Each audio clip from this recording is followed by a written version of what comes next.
guys have watched the show, I've been telling you that the most important proxy of the Islamic Republic, in my opinion, at the moment, is al-Shaabi, the Popular Mobilization Front. They're in Iraq.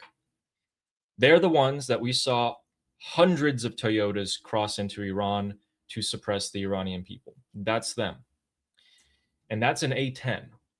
It's an A-10 Warthog, and that specializes in the destruction of mechanized columns or tanks and other such stationary targets that can't move so easily.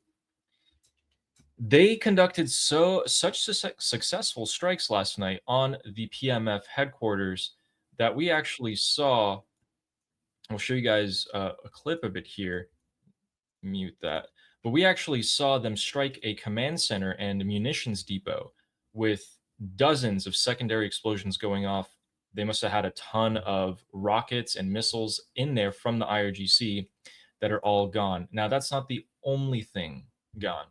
Before I show you guys the aftermath, which some of you might be very happy to see, this clip ends, we will show you guys the strikes that Saudi Arabia and CENTCOM conducted. We have the cities of Nineveh, Diyala, by the way. This was one of the heaviest strikes. And for those of you who don't know, Diyala was actually a former MEK camp. Camp Ashraf was a former MEK base that was given to the Popular Mobilization Front, or taken over rather, when the MEK retreated into somewhere in Eastern Europe. Multiple other cities, including Baghdad, south of the capital, were all struck. And let's see the aftermath. So, you know what's strange, Armin? It's a little bit weird to me, is that a lot of, these were strikes in Iraq, right? So I'm actually kind of wondering why we see, oh, it wasn't that one, actually. Let's go back to this. So why is it that over 20 IRGC officers were killed? Anyone know? What are the IRGC doing in Iraq? Armin, what are the IRGC doing in Iraq? What are they doing there? Tourism. Okay. I didn't know that. Tell me more. Beautiful sites in Karbala, maybe pilgrimage. And it has nothing to do with them. I mean, al-Shaabi is not being controlled by IRGC. They're a completely independent. No, of course not. Unrelated militant group. The IRGC just happened. It was quite an accident that they were there at the same time. They have nothing to do. Absolutely. So, it's a little bit weird when we when we see images like this. It's just quite strange to me. Because, what are these coffins doing in Iraq with the Islamic Republic flag on them? I'm just kind of curious. If anyone has the answer in the chat, please let me know. I'm actually not really sure. What are the IRGC doing in Iraq? Are they responsible for all the terrorism that goes on in that country? I mean, it'd be hard to defend that, right? It'd be pretty hard to defend that.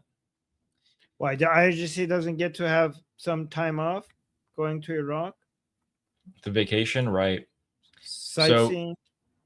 Yeah. Meanwhile, in Iraq, we have massive security deployments in Baghdad's areas after rockets were being launched towards Saudi Arabia today from there. So it looks like the Iraqis are trying their best here to fight these militias. Key thing to keep in mind, the Popular Mobilization Front is the most important proxy to the Islamic Republic right now. It's actually not the Houthis, in my opinion. The reason I say that is because the Islamic Republic is most afraid. This is how you get them to fall. They're most afraid of the Iranian people having an uprising, overthrowing the government. The al-Shaabi are the primary murderer and perpetrators of the massacre of the Iranian people in terms of proxies. They are finding it more difficult right now to pack up and go into Iran and start killing Iranians the next time there's a uprising. They're getting paid less. We arrested all those politicians. They had cash that's untraceable. It's used to pay these militias. Everything that happens to these militias in Iraq is to the complete benefit of the Iranian people, and something I support 100%, whether I'm an American or an Iranian. My name is Armin Navabi. I'm an Iranian political analyst with decades of experience fighting the Islamic regime inside and outside of Iran. Make sure you follow me for more, and also make sure you join our discussion group. I'm there almost every single day.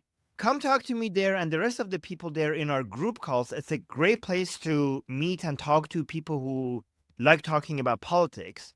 The link is in the description and or in the bio. You could also get there by scanning the QR code on the screen. See you there.